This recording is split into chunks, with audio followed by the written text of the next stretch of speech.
where should we start? Maybe we should start at the very beginning in 2003, which is how long we've known each other for. You reminded me of that earlier, that's right. It's been a long time, Iyad. I'm sure you remembered it before I reminded you. So it was in Melbourne, Australia. I was doing my PhD there. Mm-hmm. Therefore, I was one of the minions doing the local organization for the conference, you know, the little people. But you were one of the big people who was invited. I think you were one of the keynote speakers there, and because you were a rising star in I remember being shocked when I was invited to do that. Well, it was a good shock, I hope. It was a nice shock. And I even remember still the topic of the lecture that I gave. It was about mechanism design and computational complexity. And I remember that it was just such a great opportunity to speak to that audience about the work I'd been doing at that point. Okay. And by taming computational complexity, do you think, it's interesting because now you're thinking about taming computation in some maybe a different way. So it's about taming AIs from becoming too powerful or having too much control over our lives. Do you think there are connections between those two? You know, this work on mechanism design theory, which, as you know, goes all the way back into economic theory from the 1960s, I always thought that the interesting hook into it from a computer science perspective is it's a way to enable AIs to lead to good outcomes, even if the AIs are individually rational and trying to optimize on their behalf or the behalf of the person who they represent. And we know that it's really challenging to reason strategically in situations of interactions. And so the beautiful thing with mechanism design is that you can design a game that is very simple to play. So the removing the computational complexity was to say, you're a rational agent, but I'm going to make it really simple for you to know what to do. And in particular, what you should do to be rational is just to describe your preferences, your goals, how you think about the environment that you're in. And that's always what I thought is just so beautiful about the idea of mechanism design.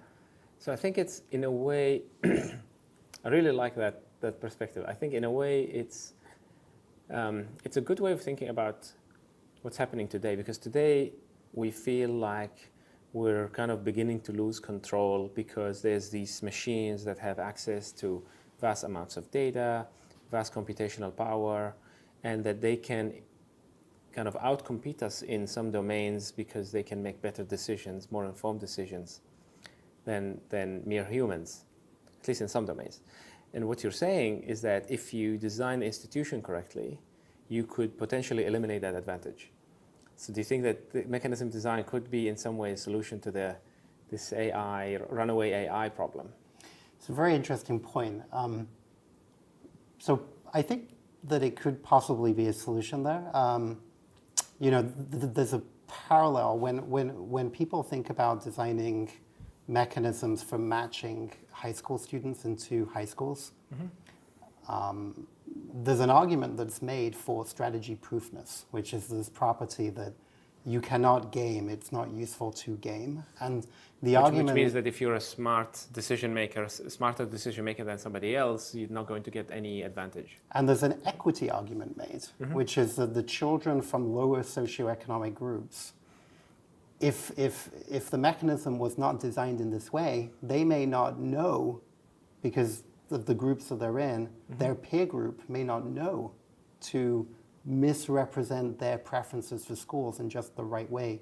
And then they may not gain an advantage, and they may actually be at a disadvantage to the other students. And so there in that setting, this very public, very current setting, it was argued that, and it was a compelling argument that said we should design the rules such that it levels the playing field across participants.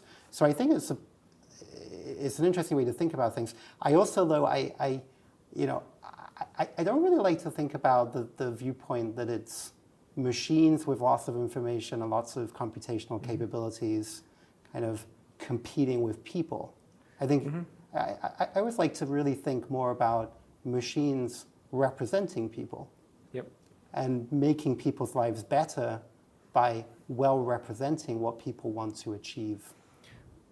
I agree with you, but I guess my gut feeling is that that's nice in some domains, but in other domains, it may be very difficult to make sure that different people have equal representative power among, in the form of machines, because some people can afford more powerful machines, can afford to buy data that they can use to train the machines more than others. So if you think of, maybe let's think of algorithmic trading on markets as such an example. So you've got, different hedge funds, investors who can afford more expensive cables to plug into the market and more expensive machines that can calculate strategies faster and model other people's machines faster.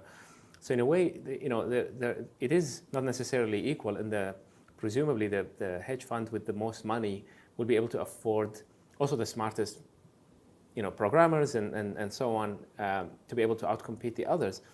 But even there, we interviewed Michael Wellman earlier, and one of his ideas is this discrete time trading, which is a nice way to address that. To say that trading is going to clear at every second or every 10 seconds or whatever, so that it doesn't pay to be faster and to have a faster fiber optic connection. That levels the playing field. So that's kind of an example. That's exactly right. Yeah. So there's an example from finance where you level the playing field by making everybody have to go slowly. Yeah. And making there not be a last move advantage. There is no last move because everybody moves at the same time, essentially. But, finance is a very extreme case. I mean, yes, I agree. In finance, where there's a lot of money to be made, therefore a lot of sophistication, a lot of data, a lot of computational power, has led to an arms race, has led to the firm with the most power generating outsized profits, and then being this kind of competition. Yeah. But there's a question about what will democratization look like when AI is more ubiquitous.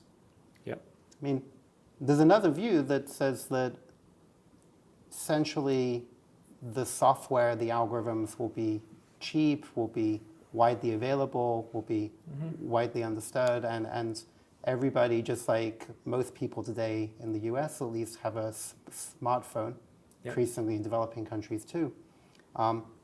Everybody's smartphone will be equipped with a reasonably good AI. Now data is where the power lies, and presumably the data, I think if we keep on the path we're going on, it looks like the data will be in the hands of a few big firms. Yeah. And then the question is, how are they controlling that data, and for whom do they make the power that comes from that data available? That's Very interesting question to think about what's going to happen there. But I do think that algorithms and the methods of AI should be readily available for everybody, and should be able to lift up everybody's lives, to help everybody make better decisions about healthcare or education, for example. Okay, I hope that it's true. I very much hope so. But my mind always goes to politics and how today let's say people are training models that will very effectively influence people's political preferences in very indirect ways, by just deciding what content to show them, or what news to show them, and what feeds. If this becomes commoditized and then becomes available, then it's really the political party that has the most money will be able to convince the most people, which is kind of what happens today already. And it's just the same kind of game. It's not necessarily going to, that type of. Of course, anybody can go online and buy, purchase some ads, right? But it's the coordinated effort of large players that can then utilize this market to do persuasion en masse for one particular candidate. So I agree with you that that's happening today. But I'm going to try to paint what I think is a more positive vision of what could happen in the future. I think you could argue, I might argue that the reason that's powerful today is because we all have very limited attention. We're having to make our own decisions. We're making our own decisions based on very small amounts of information. We are being influenced in all kinds of ways, not only through political ads, but through the things that our friends say to us or the messages that fly by on Facebook. Yeah.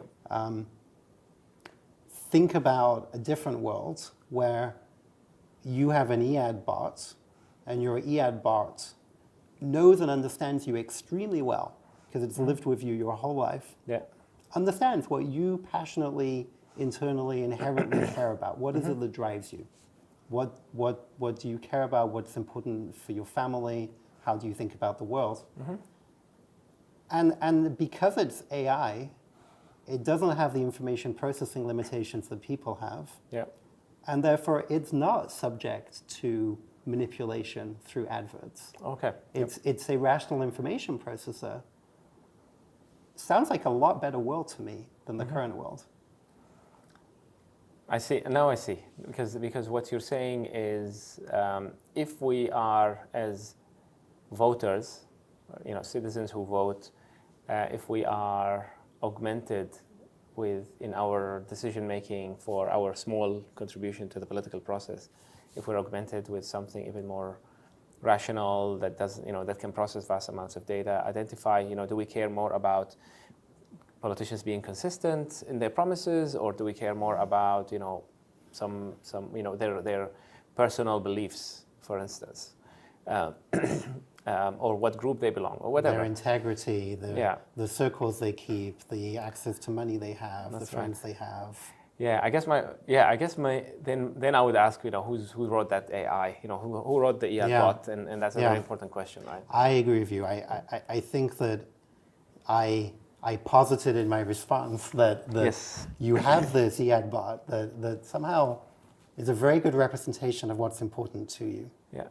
So I think that raises a profoundly interesting question, which is how can you verify, validate, trust, believe that this software that's probably living in the cloud, it's in the cloud, it's on your phone, I'm not sure where it is, but that the software really is representing who you are and what you care about?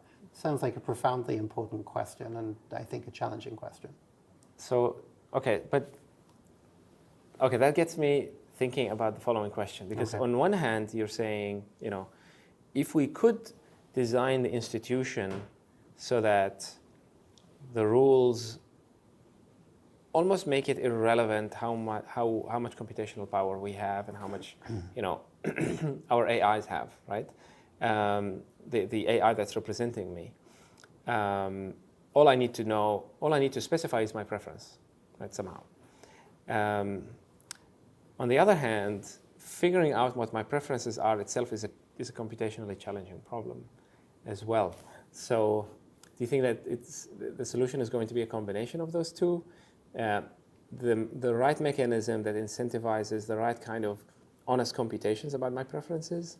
Or do you think they're kind of independent problems?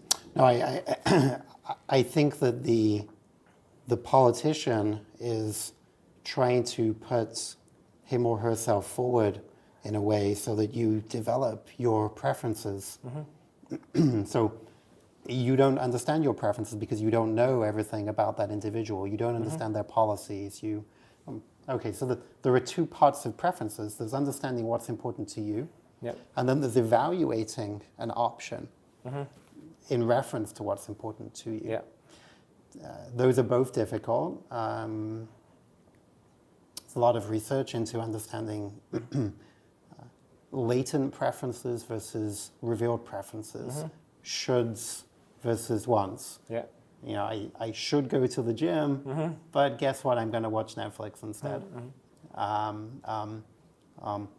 That I watch Netflix, does that reveal that my kind of true inherent preference is to be watching Netflix, not going to the gym, or not? There's a lot of debate about this. What preferences, if your AI is watching you for your whole life, how exactly is it going to really understand what's important to you? Should it be kind of factoring that maybe some things you're doing are based on your behavioral biases? Or should it not? Should it say, no, the way he acts is how he really thinks about the world? So this is part of the challenge. But I want to say yes, that I think the mechanism design piece, important as it is only going to remove the game theory, it's only going to remove the counter speculation, which is the piece that happens, in a sense, knowing our preferences, knowing how we think about the world. So it doesn't remove that piece. Okay, but it does seem that it kind of almost goes all the way down to free will, because if the AI knows what I really want, even though my real preferences don't reflect that, in some way, but the AI somehow knows that my true self, really wants to go to the gym, right? Or my true calling. It puts, raises a question about, who am I then? Am I the person who's living, or am I the person who's hidden, who only the AI knows? Correct. Right? Correct. I think this gets to agency. I think that one of the things that we hold most important as individuals is our own agency. Yeah.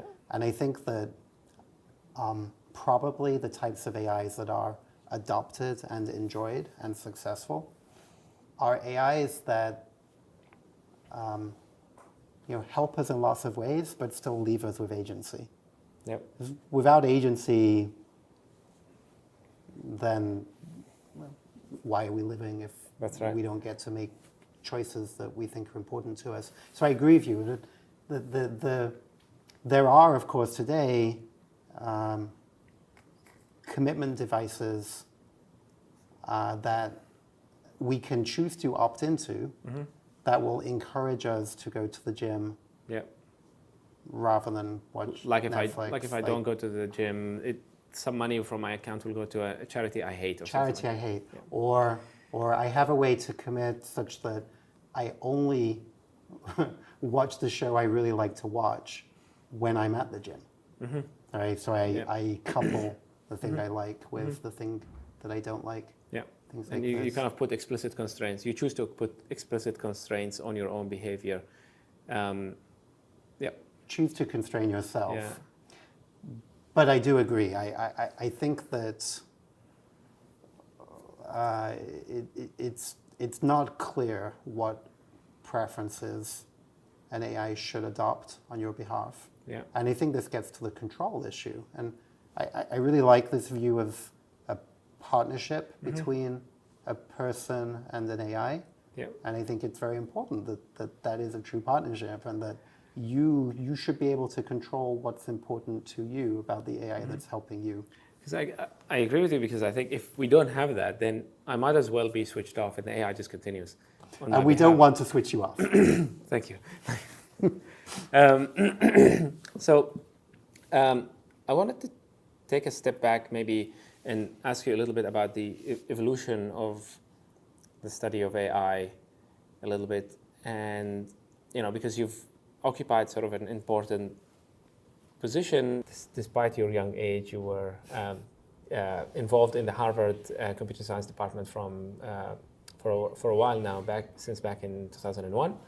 And you held a number of important positions, such as including the area dean for computer science, and you were directly responsible for hiring a lot of the faculty at the department and kind of growing it to a very successful department, one of the top in the world. So I'm interested in your reflection on the evolution of the different topics that were considered very important and very crucial for a computer science department to have in terms of when it comes to AI. Right. Well, it has been remarkable to see. I think that as a field, AI 20 years ago, there were brilliant people asking more theoretical questions. What is intelligence? How do we go about even conceptualizing how to start to think about building intelligent systems? Really detailed, beautiful examples of ways in which things would fail to be intelligent.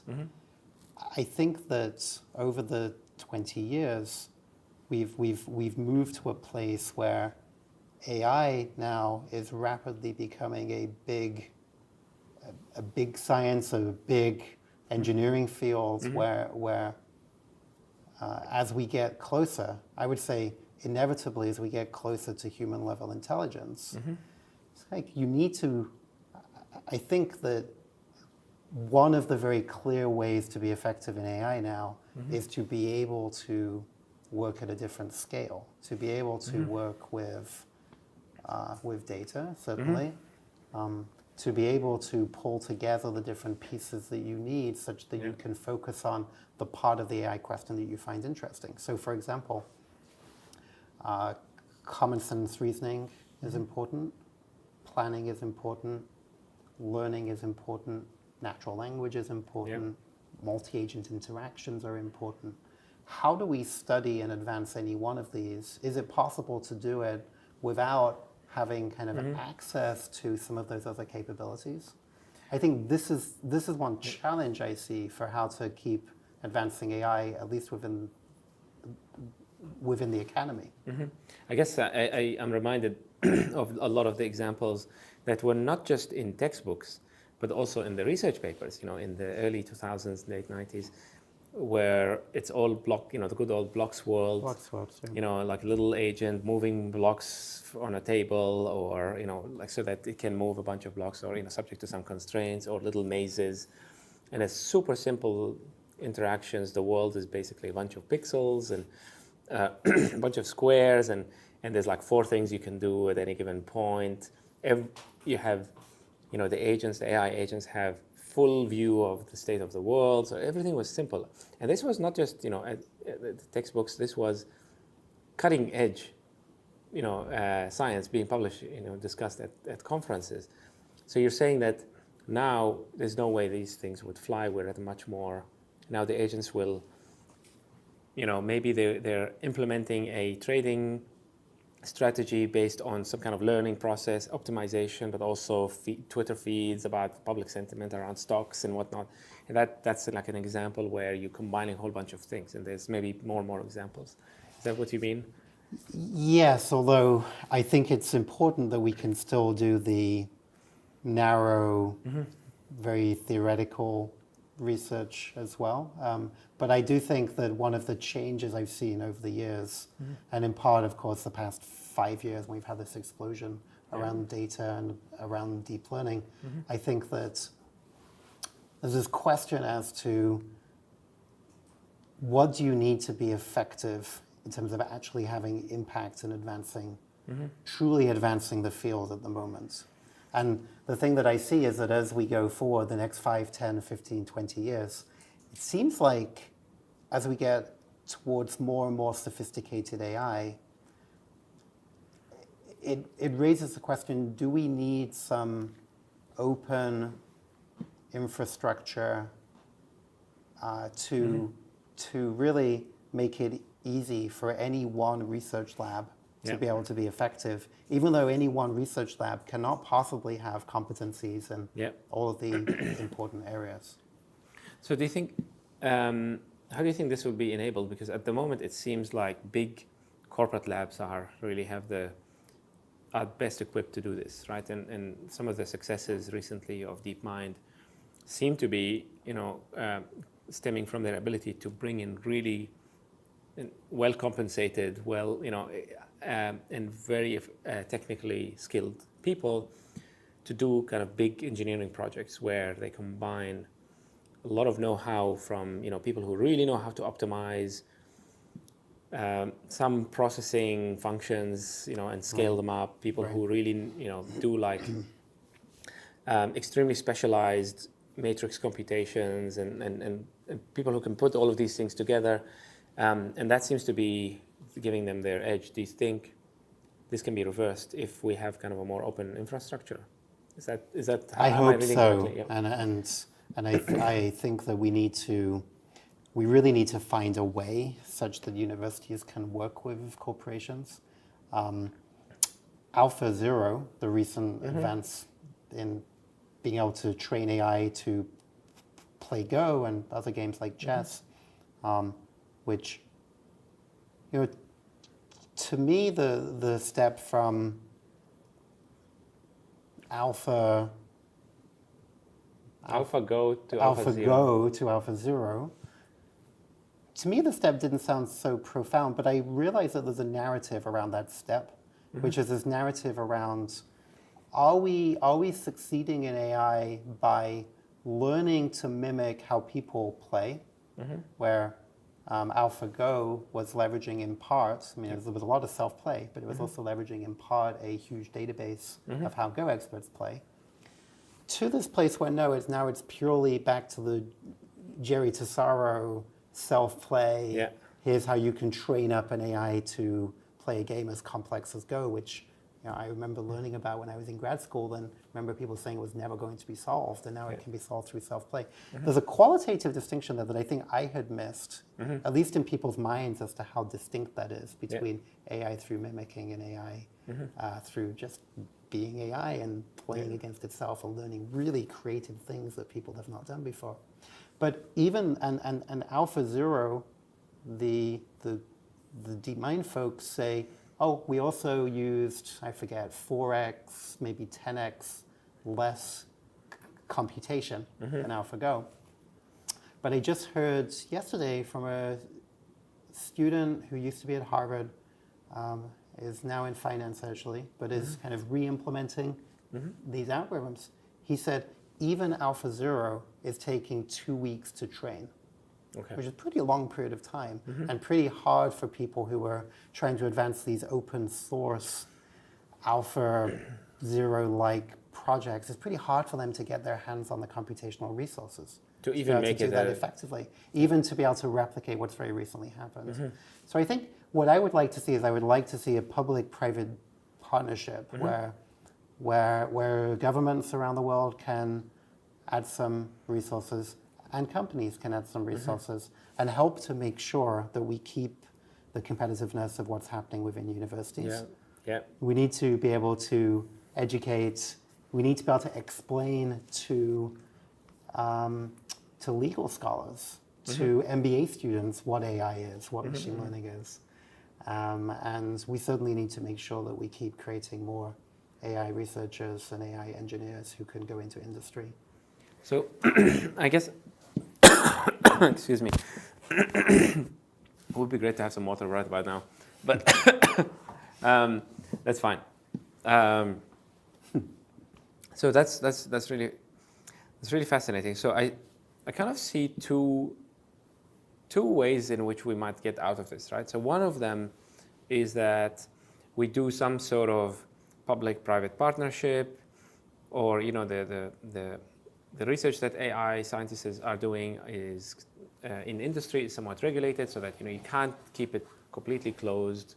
There's some efforts now, as well on creating these kind of partnerships between, like in the computational social science, for example, like allowing people to study systems like Facebook. But then, on the other hand, things could turn into kind of pre-trained models. So the idea that maybe we'll have models that are very expensive to train, but once they're trained, like example of that would be pre-trained image like object detection systems. But if they're truly general purpose, once they're trained, they become a commodity, and you can just trade them. Quite right, You just buy, and maybe you can even buy them in a hardware chip. So it's like baked into the hardware. Sure. And it's like a mental module that performs a specific function. And then the engineering effort becomes an act of combination and maybe tweaking some of the parameters, or working on one specific thing. You're trying to improve speech, but you've got all the other bits working. Do you think that is a likely trajectory? Oh, absolutely. And I think there are really important questions around architecture for AI systems. How do we engineer AI systems such that there can be innovation around different pieces that can be brought together to keep taking us forward? And I agree that, for example, we've made really good progress on vision. And it would be great now if everybody could leverage the progress that's been made and now go ahead and work on using these vision systems to maybe To do help other to things. improve our transportation systems. Exactly. Also, automated vehicles making use of vision algorithms to detect objects. That's right. So I remember in 2015, you published this paper in Science with Michael Wellman, who we also interviewed in the series, on the economic reasoning in artificial intelligence. Right. And that paper was really fascinating because it kind of brought kind of algorithmic economics and computational economics to the fore.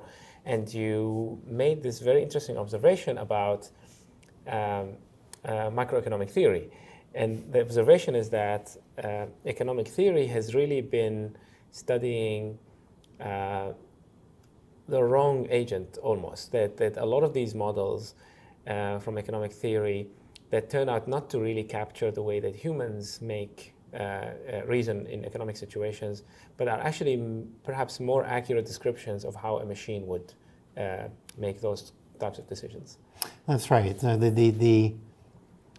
There's this lovely irony, which is that the machine model that economists have been studying, knowing that it's not necessarily the right way to model humans, but using it because they've been able to get beautiful results. Lovely theory has come out of the rational actor model.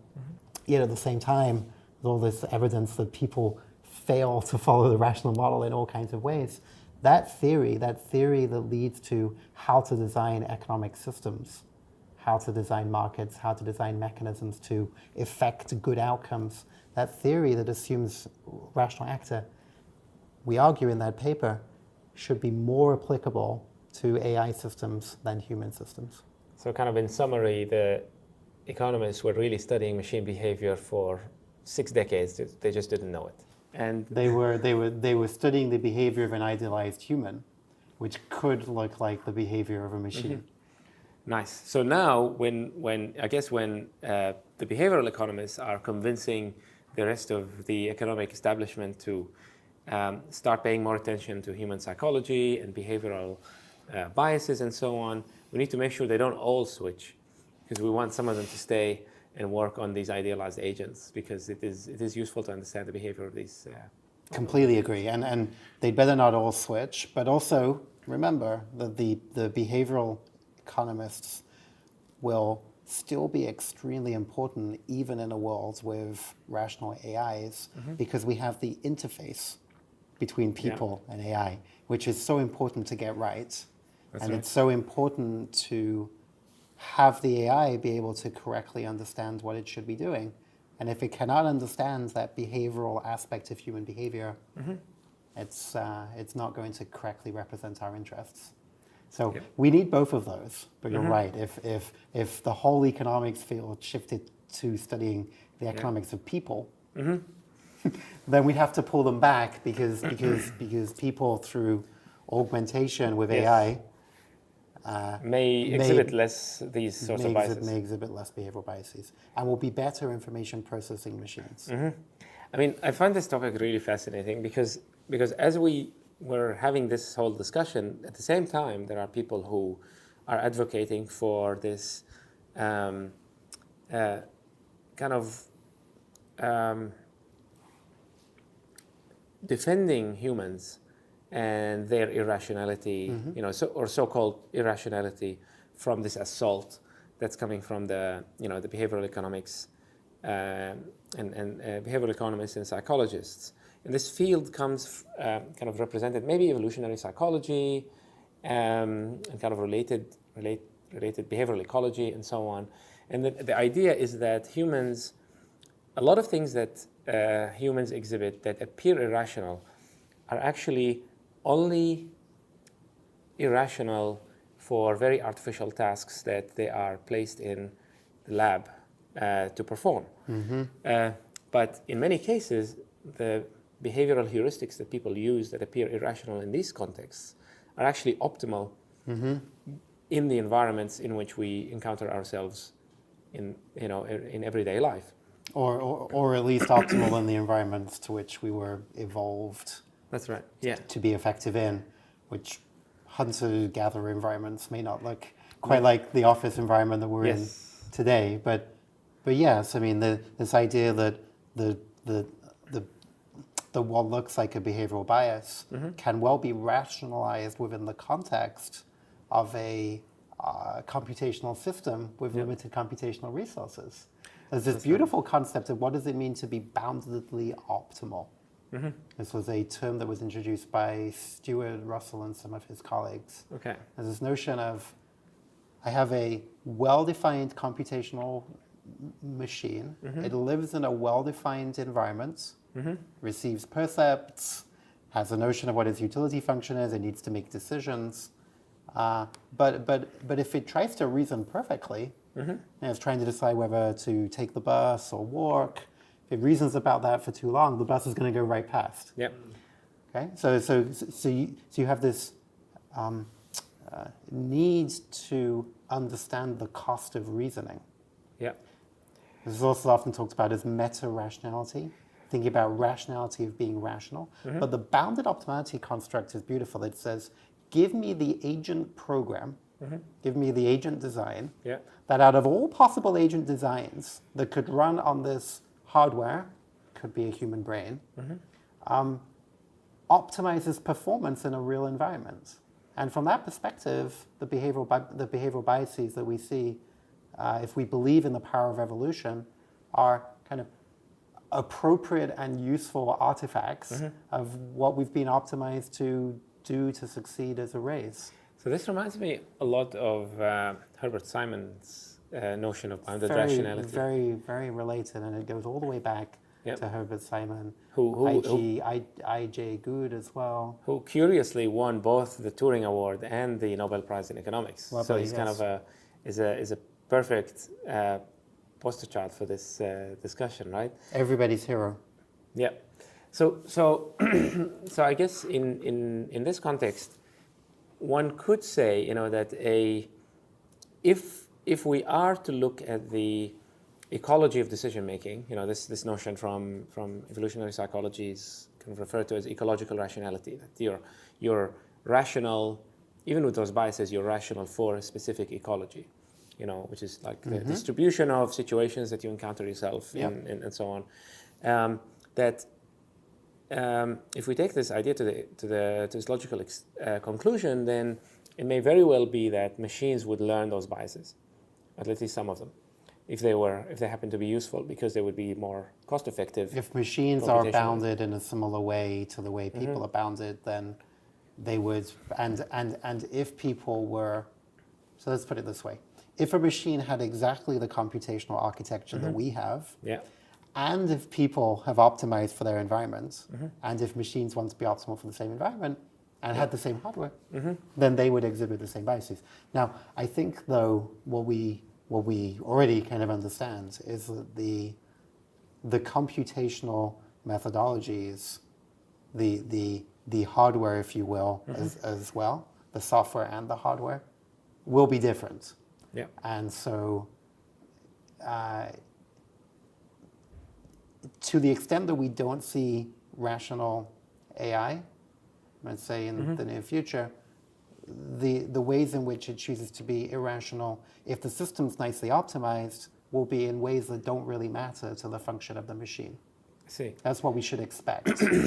But I guess my hunch, though, is that if we were to take a rational agent, rational AI, from 20 years into the future, and that has very different hardware, far fewer computational limitations, and we subject them to some of the behavioral experiments that people have used to demonstrate human irrationality today, they may also very well appear irrational, because these experiments were perhaps not measuring the right, they were not measuring performance that these algorithms were optimizing for, because they're simply using a more limited task than this behavior is optimized for. So in a way, I find this idea appealing, because it's redeeming of humanity in some sense, that maybe we're not so bad after all. Surely the machines will be better than us in maybe all domains eventually, but it doesn't mean that we really suck today, and this is something that seems to be a bit of a trope nowadays. Yeah, I think that's right, and I think that in defense of the behavioral economists, I think that they would say that the experiments that they design are trying to capture things that are really just kind of boiled down vignettes of important everyday economic decision making. Yeah. And I suppose what that means is that while we can understand why people make mistakes and we can rationalize those mistakes the way we've been discussing, it will be interesting when we think about the program of machine behavior. It will be interesting to think about what is, if you will, kind of the harness of tests, the harness of example machine tasks that we should be kind of putting around AI to understand what is it being optimized to do, how effective is it across the spectrum of capabilities. Seems like that feels like an important aspect of what it will mean to understand intelligent behavior. So it's great that you brought this up, because I'm interested in the kind of the way that the computer science establishment kind of handles this question. Because when I speak to, I'm a computer scientist myself, but maybe a little bit of a fallen one. But when I speak about machine behavior to a lot of computer scientists, there's this, and sometimes when we, in the reviews for our article, there's this notion that, well, computer scientists have been doing machine behavior already. Thank you very much. We have ways of testing the performance of classifiers and object detection systems and vision systems and speech, recognition systems and so on. We have metrics, clear metrics for identifying their, how good they are, what types of mistakes they make, and so on. And then we have all these, test environments for reinforcement learning agents, whether it's games like chess or Go or poker, or 3D environments like 3D games, or even the physical world for testing physical robots. So we're already doing machine behavior. Why do we need, the behavioral scientists? So why do we need these people who don't know computer science to come and tell us, what to do or to study the artifacts that we built? So what's kind of your take on this question? Well, the reason we need that is that our AIs that we're building are increasingly going to be out in the wild. And it's one thing to say that you have a input-output test. You have this, yes, very well-defined way to measure errors. But one of the things we've been learning recently in deep learning, for example, is the fragility of the performance of learning systems when distributions change just a little bit. And it's going to be very hard to anticipate the ecology of AIs and people. And there'll be emergent phenomena that we cannot anticipate. There'll certainly be different inputs and outputs than we had imagined in the lab. And I think also there will be interactions. All of this will be about interactions.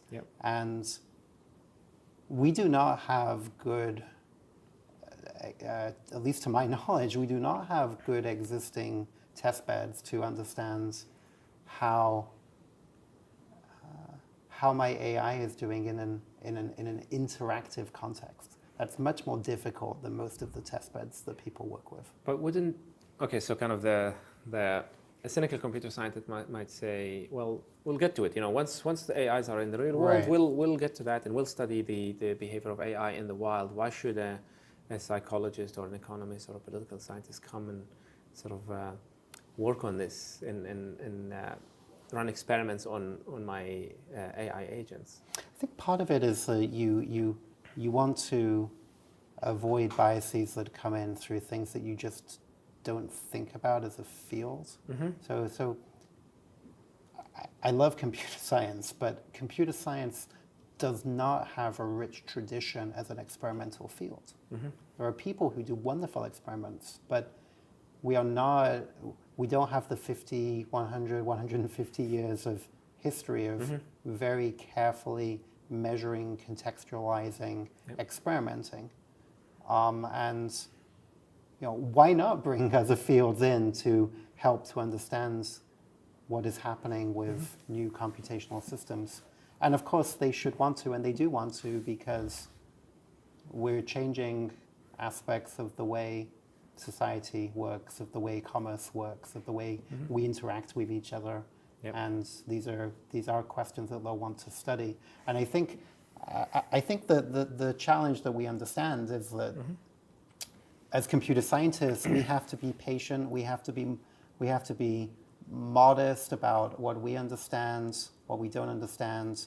We have to be patient to explain what it is that we're doing and why we're doing it, just as we need scientists in other fields to be modest and patient and kind when they interact with our field. But I think that one of the things that the internet has done is it's broken down barriers between fields.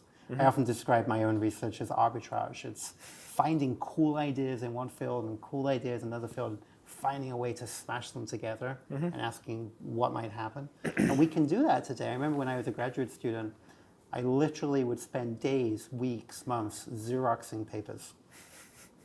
Now we don't do that anymore. Yeah. We just go online and we find a paper immediately.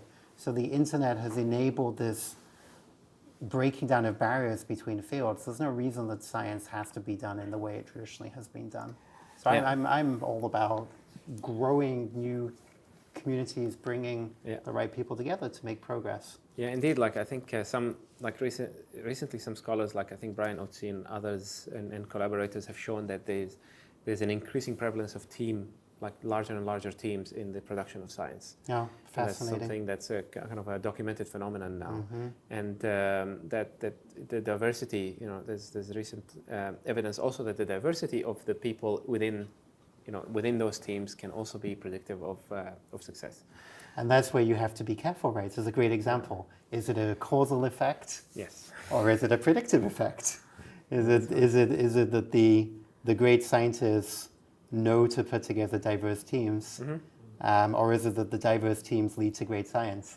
Absolutely, and I must admit this, as a computer scientist, I did not get any training in these methods. I mean, I had to learn, I had to teach myself these things by working in kind of across, with other fields and showing some humility as well. Humility is important. And to learn from my collaborators. I actually, there were times, I'm not going to say exactly who, but there were cases in which I was collaborating with somebody on a paper, and I was simultaneously studying their MOOC, like their online course. So I was their student and collaborator at the same time. Wonderful. So, but I'm not going to disclose the identity of this person. But that's such an amazing thing, right? That we can do today that perhaps we couldn't do. That's right. We can learn through MOOCs as well, which is just wonderful.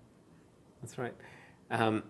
One of the things I wanted to ask you about also is you're part of this 100-year study of AI that is kind of curated by Stanford, and I think involves people from many different universities. Right. Can you tell us something about this? Yes. So the AI 100 study, that's right, which will convene a study group every 5 years to look forward 15 years and look back 5 years. Okay. So I was one of the people on the initial study group. Our task was to look forward to a North American city 15 years forward and try to think about how AI would impact that environment. Now you can imagine we talked a lot about transportation. We talked a lot about healthcare. We talked a lot about entertainment. We talked a lot about social relationships in the workplace. And why 15 years forward? I think as scientists, we find it very hard to think forward. We have our research agenda right now. We understand the trajectory of the research field. We're AI researchers, so we're believers in the importance of AI and the good that AI can do, and we're working on problems that people do not know how to solve in our field.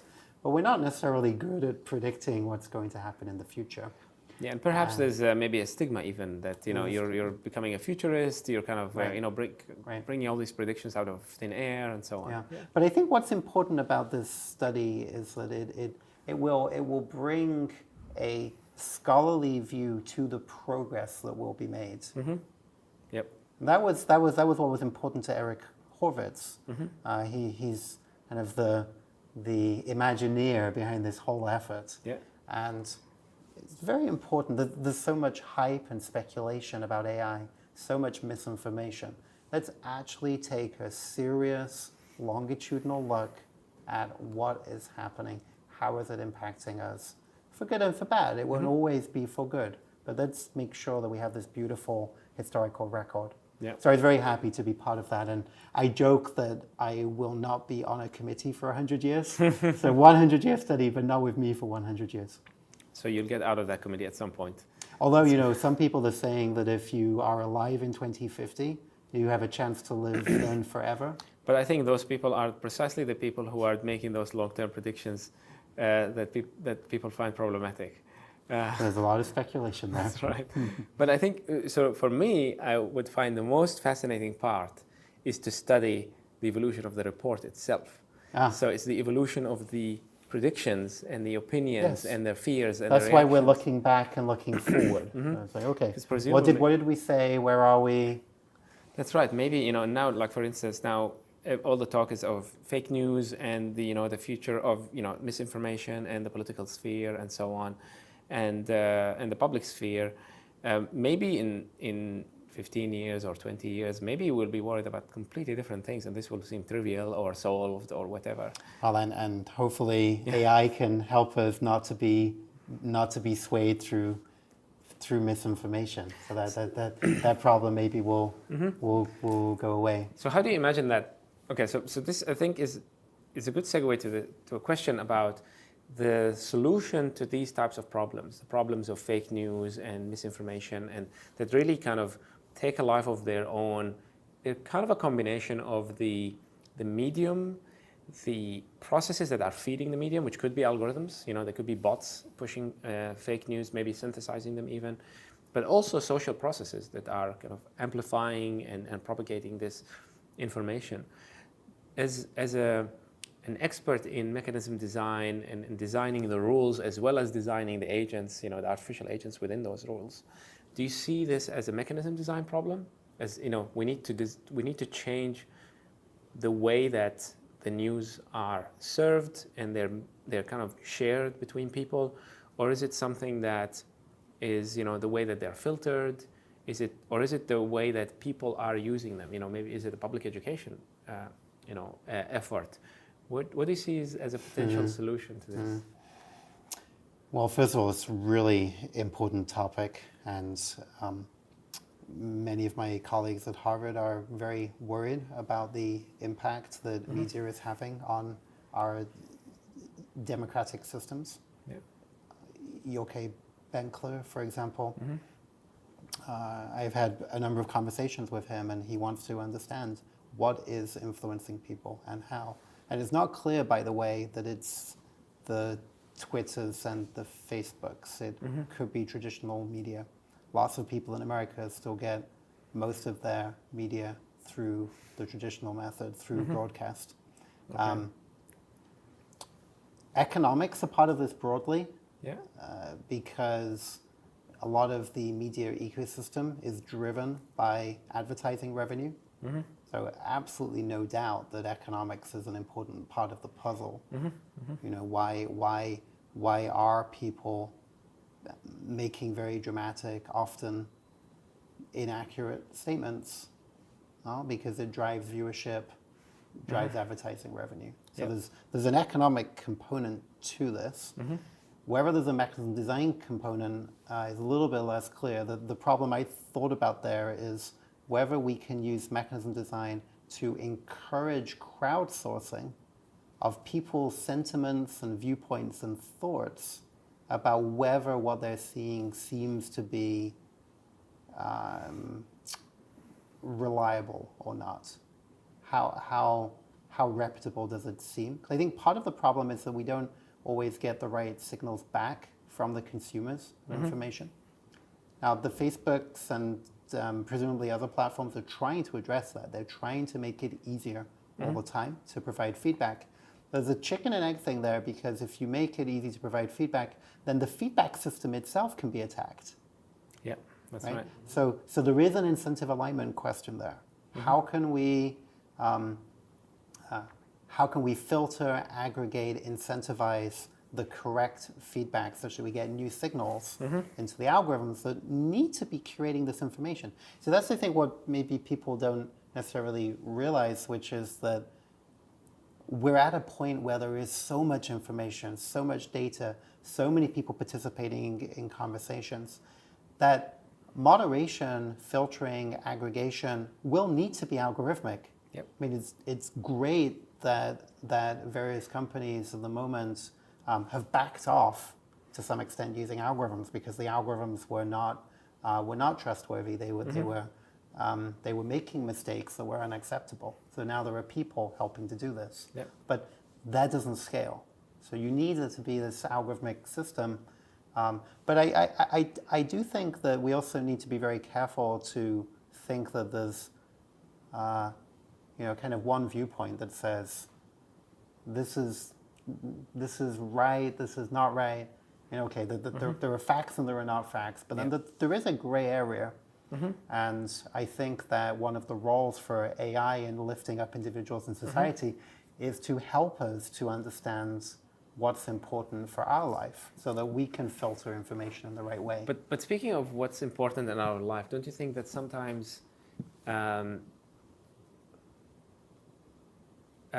illusions or delusions also play a very important role in our life? So we, in many cases, believing something that is false is a signal of your membership in a group, and there are all sorts of benefits that you get from your membership in that group, and that's an important thing. I believe that Harvard is better than MIT, for instance, right? So that's a very important statement for you to make, even if it happens to be incorrect. Then why should who am I to deprive you from your right to express that, right? Even if it was factually incorrect according to some objective, metric.